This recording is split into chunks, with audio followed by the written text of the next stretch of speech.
जोहार साथियों, मैं मुकेश बिरुआ आपका इस चैनल में स्वागत करता हूं। मैं आप सबों को आदिवासियों के संस्कृति हो, प्रकृति का अधिकार हो, कानूनी अधिकार हो या आदिवासियों को प्रभावित करने वाली खबरें हों तो उसके संबंध में इस चैनल में वीडियो के माध्यम से जानकारी देता रहा हूं। लेकिन इस दुनिया में होने के कारण हमें विकास के उन माध्यमों को भी देखते समझते जाना होगा जो कि आने वाले समय में इस दुनिया के मानवों की स्थिति पूरी तरह बदल दे सकती है।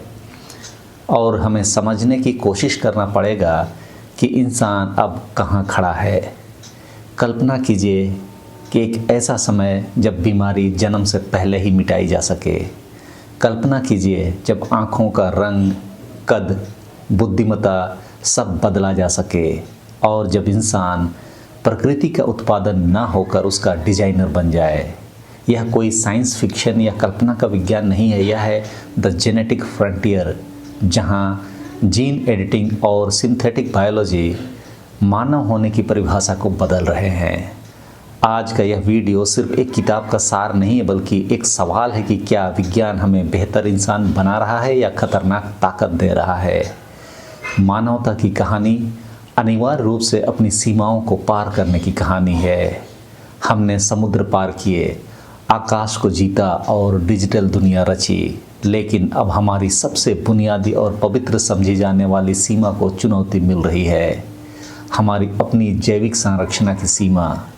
द जेनेटिक फ्रंटियर नामक यह पुस्तक हमें उस गहन और क्रांतिकारी बदलाव के मध्य में ले जाती है, जहां जीन एडिटिंग और सिंथेटिक बायोलॉजी की तकनीक केवल चिकित्सा के उपकरण नहीं रह गए हैं, बल्कि वे मानव होने के अर्थ को ही पुनर्परिभाषित कर रहे हैं। क्या हमें ऐसा करना चाहिए? इसका उत्तर प्रयोगशालाओं में नहीं, बल्कि मानवता की सामूहिक चेतना, हमारे नैतिक आधार और विशेषकर उन समुदायों की ज्ञान परंपराओं में मिलेगा जो प्रकृति के साथ सहजीवन में रहते आए हैं, सहअस्तित्व में जीते आए हैं। आइए इस यात्रा को एक व्यापक दृष्टि से शुरू करते हैं। यह किताब 3 बड़े सवालों के इर्द गिर्द घूमती है। पहला तो यह कि जीन एडिटिंग क्या है और यह कैसे काम करता है। दूसरा, सिंथेटिक बायोलॉजी इंसान और प्रकृति के रिश्ते को कैसे बदल रही है। और तीसरा, इसका नैतिक, सामाजिक और राजनीतिक असर क्या होगा। इस पूरे प्रक्रिया में यह स्पष्ट किया गया है कि तकनीक हमेशा परिवर्तनशील है, तटस्थ नहीं होती है, और इसका इस्तेमाल तय करता है कि वह मुक्ति का मार्ग बने या नियंत्रण का औजार। CRISPR-Cas9 एक क्रांतिकारी जीन संपादन तकनीक बनी है जिसे जीन एडिटिंग टेक्नोलॉजी कहते हैं, जो वैज्ञानिकों को डीएनए के विशिष्ट हिस्सों को सटीकता से काटने, हटाने, बदलने या जोड़ने की सुविधा देती है। ठीक वैसे ही जैसे कोई आणविक कैंची मतलब मॉलिक्यूलर सीजर्स काम करती है। इसमें गाइड आरएनए लक्ष्य डीएनए को ढूंढता है और Cas9 एंजाइम एक तरह का प्रोटीन उस स्थान पर कट लगाता है, जिससे कैंसर, थैलेसीमिया, सिकल सेल जैसी बीमारियों का इलाज, आनुवंशिक रोगों का अंत, अंग प्रत्यारोपण, कृषि और जैव प्रौद्योगिकी में क्रांति की उम्मीद की जा रही है। यह किताब बताती है कि कैसे यह टेक्नोलॉजी वैज्ञानिकों को डीएनए के सटीक स्थान पर जाकर उसे काटने, बदलने या जोड़ने में सक्षम बनाती है। यह ठीक उसी तरह की बात है जैसे हम लोग MS वर्ड डॉक्यूमेंट में कहीं पर स्पेलिंग की कोई गलती है तो हम लोग ढूंढ कर उसके सही कर देते हैं, और इस टेक्नोलॉजी में डॉक्यूमेंट हमारा जीनोम है। लेकिन दुनिया के आदिवासी और मूल निवासियों की दार्शनिक परंपराएं इसे बिल्कुल अलग नज़रिया से देखती है। उनके लिए प्रकृति और सभी जीव परस्पर जुड़े और पवित्र संतुलन का हिस्सा है। हर जीव की एक आंतरिक पूर्णता और एक निश्चित स्थान है। क्या यह जीन को बदलकर हम इस संतुलन को भंग तो नहीं कर रहे हैं? क्या यह अहंकार है कि हम प्रकृति के डिजाइन से बेहतर डिजाइन कर सकते हैं? ये वे सवाल हैं जो इस तकनीकी चमत्कार के मूल में छिपे रहे और वैचारिक टकराव को उजागर कर रहे हैं। लेकिन कहानी यहीं ख़त्म नहीं होती। सिंथेटिक बायोलॉजी इसे एक कदम आगे ले जाती है। यह सिर्फ एडिटिंग नहीं, बल्कि पूरी तरह नया जैविक सिस्टम डिजाइन करने की कला है, ऐसे जीव बनाना जो प्रकृति में कभी अस्तित्व में नहीं थे। किताब इसे जीवन के हार्डवेयर और सॉफ्टवेयर को दोबारा लिखना बताती है। द जेनेटिक फ्रंटियर में ऐसे मामलों का जिक्र है जो आनुवंशिक बीमारियों या ऐसी बीमारियां जिन्हें लाइलाज माना जाता था उनको भी अब जड़ से ख़त्म करने की संभावना दिख रही है। शरीर के अंदर जाकर यह दोषपूर्ण जीनों को ठीक करती है। इस तरह से आप इसे इलाज नहीं बल्कि इलाज की जड़ पर प्रहार कह सकते हैं। लेकिन इस बीच किताब यह भी चेतावनी देती है कि जब इलाज और डीएनए के डिजाइन के बीच की रेखा मिटेगी तो विज्ञान सत्ता भी बन सकती है, इंसानों को कंट्रोल भी कर सकती है और एक गंभीर सवाल भी उठाती है कि क्या यह सुविधा सिर्फ अमीरों के लिए रहेगी? क्या इससे स्वास्थ्य सेवाओं की खाई और गहरी नहीं हो जाएगी? यह एक बड़ी नैतिक दुविधा है। गंभीर आनुवंशिक बीमारियों का इलाज करना निसंदेह एक महान मानवीय लक्ष्य है, लेकिन यहाँ भी यह दार्शनिक मोड़ आता है कि क्या आधुनिक चिकित्सा विज्ञान रोग को दोष के रूप में देखता है जिसे सुधारना है, जबकि परंपरागत दृष्टिकोण जीवन के चक्र, स्वीकार्यता और सामंजस्य पर जोर देते हैं। प्रश्न यह है कि क्या हर दुख और शारीरिक सीमा को खत्म करने का प्रयास करना मानव अनुभव की समृद्धि और विविधता को ही कमजोर नहीं कर देगा?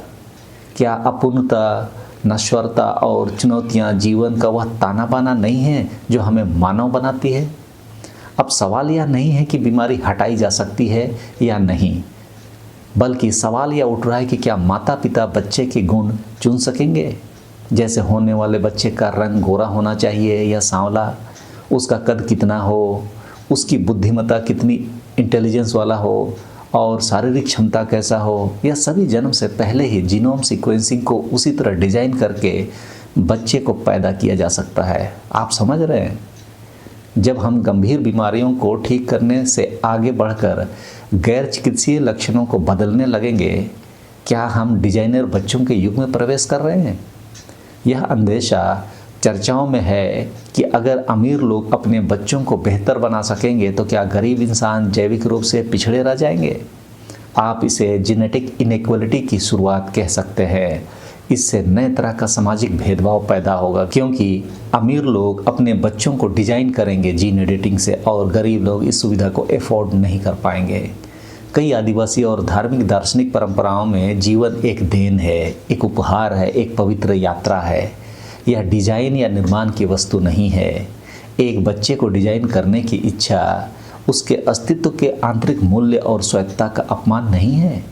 क्या हम ईश्वर, प्रकृति या ब्रह्मांड की भूमिका निभाने लगेंगे? यह प्रश्न मानव अहंकार की चरम सीमा को छूता है, जिसकी चेतावनी दुनिया की ज्ञान परंपराएं सदियों से देती आई है। यह क्रांति सिर्फ मानव शरीर तक सीमित नहीं है। पुस्तक इसके व्यापक पर्यावरणीय अनुप्रयोगों पर भी प्रकाश डालती है। कल्पना कीजिए, मलेरिया फैलाने वाले मच्छरों की आबादी को नियंत्रित करना, प्रदूषण सोखने के लिए बैक्टीरिया डिजाइन करना या कम पानी में उगने वाले फसलें विकसित करना। सिंथेटिक बायोलॉजी हमें ऐसे टिकाऊ समाधान दे सकती है जिनकी हमें जलवायु संकट से लड़ने के लिए सख्त ज़रूरत है।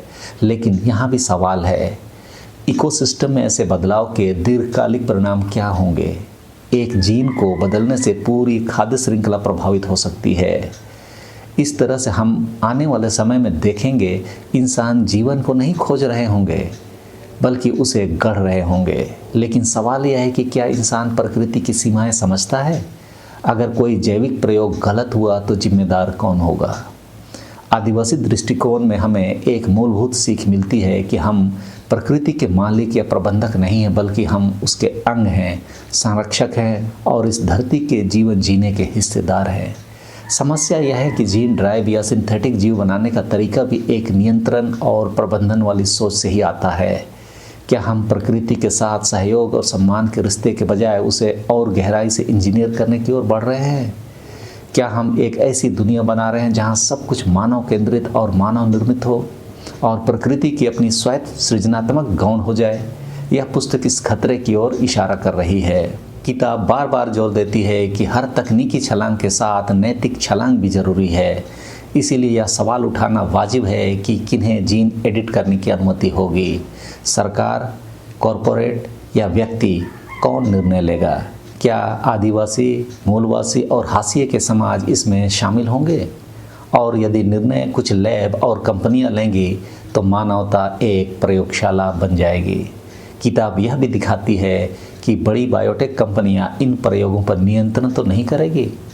जिस तरह न्यू वर्ल्ड ऑर्डर के तहत देश और दुनिया की सारी संसाधन कुछ एक लोगों के हाथों में दे दी जा रही है, वैसे में यह सवाल कई गंभीर चिंताएं उजागर करती है। पेटेंट और डेटा नियंत्रण पर सरकारों की क्या भूमिका होगी? यदि इसका प्रयोग आगे जारी रहा तो जीन एडिटिंग सिर्फ चिकित्सा नहीं बल्कि रणनीतिक शक्ति बन चुकी होगी। सैन्य प्रयोग, जैविक हथियारों का खतरा और डेटा आधारित मानव नियंत्रण नए तरह के बायोलॉजिकल पावर की ओर दुनिया को धकेलेगा। तब मानव होने का अर्थ क्या बचेगा? अगर दर्द हट जाए, मृत्यु टल जाए और शरीर को बदला जा सके तो फिर मानव अनुभव क्या रहेगा? संघर्ष, विविधता और सीमाएं क्या सब मिट जाएगी? जबकि मानवता सिर्फ परफेक्ट होने का नाम नहीं है बल्कि अपूर्णता को स्वीकार करने की क्षमता को भी कहते हैं। यह किताब द जेनेटिक फ्रंटियर हमें डराने के लिए नहीं लिखी गई है बल्कि जिम्मेदारी सिखाने के लिए लिखी गई है। यह किताब संदेश दे रही है कि विज्ञान को रोका नहीं जा सकता लेकिन दिशा तय की जा सकती है। इसके लिए लोकतांत्रिक बहस, सामाजिक भागीदारी और नैतिक नियंत्रण अनिवार्य है। अब आप भी एक बार सोच कर देखिए कि अगर इंसान खुद को बदलने की ताकत पा जाए तो क्या वह पहले से ज़्यादा मानवीय रहेगा? यह पुस्तक हमें बताती है कि तकनीकी शक्ति हमेशा अकेले पर्याप्त नहीं है। हमें एक गहरी नैतिक और दार्शनिक समझ की ज़रूरत है। हमें यह पुस्तक यह बताती है कि हमारे पास अभूतपूर्व शक्ति है लेकिन उसके साथ अभूतपूर्व जिम्मेदारी भी। यह सिर्फ वैज्ञानिकों या राजनेताओं का मुद्दा नहीं है, यह सब हम सब का मुद्दा है। हमें सुनिश्चित करना चाहिए कि यह तकनीक न्याय, नैतिकता और सभी मानवता के कल्याण के लिए उपयोग हो। इसके लिए वैश्विक संवाद, पारदर्शी नियमन और सतत सजगता की ज़रूरत है। सही में देखा जाए तो मानव होने का अर्थ सदियों से बदलता रहा है। आज हम उस परिभाषा को सचेतन रूप से लिखने की कगार पर है। हमारा चुनाव यह तय करेगा कि यह नया अध्याय मानवता की सबसे बड़ी उपलब्धि होगी या सबसे बड़ी विभाजनकारी रेखा। हम आदिवासी प्रकृति के साथ जीवन जीते हैं। प्रकृति के बदलते स्वभाव को भी हमने महसूस किया है, लेकिन इस तरह के प्रयोग हम आदिवासियों के लिए भी क्या कुछ मायने रखते हैं, यह भी बहस की बात है। दुनिया में क्या कुछ चल रहा है उसके बारे में हम आदिवासियों को भी जानकारी होना बहुत ज़रूरी है और उसका समुचित निदान हमारी चर्चाओं में आनी चाहिए। हमारा रास्ता विज्ञान के आविष्कार और आदिवासी ज्ञान की गहरी समझ के बीच संवाद से निकलेगा। विज्ञान हमें यह बताता है कि किसी भी चीज़ को कैसे करना है, जबकि आदिवासी पारंपरिक ज्ञान कहता है कि क्यों करना है और कहाँ रुकना है। हमें ऐसी दुनिया बनानी होगी जहाँ प्रगति, प्रकृति और पवित्रता के साथ चले, जल, जंगल और ज़मीन के साथ चले, उपचार और स्वीकार्यता के साथ संतुलन बना रहे और नियंत्रण, सम्मान और विनम्रता में बदल जाए। मानव होने का नया अर्थ केवल जीन का एडिटिंग नहीं बल्कि हमारे प्रकृति, जीवन और एक दूसरे के साथ संबंधों को रीराइट करने में छिपा है। और मेरी नज़र में यही सच्चा जेनेटिक फ्रंटियर है, हमारी चेतना का फ्रंटियर। तो यह जानकारी आपको कैसे लगी कमेंट बॉक्स में ज़रूर बताएं। तो इस समय के लिए इस वीडियो में इतना ही। सबों को धन्यवाद। जोहार।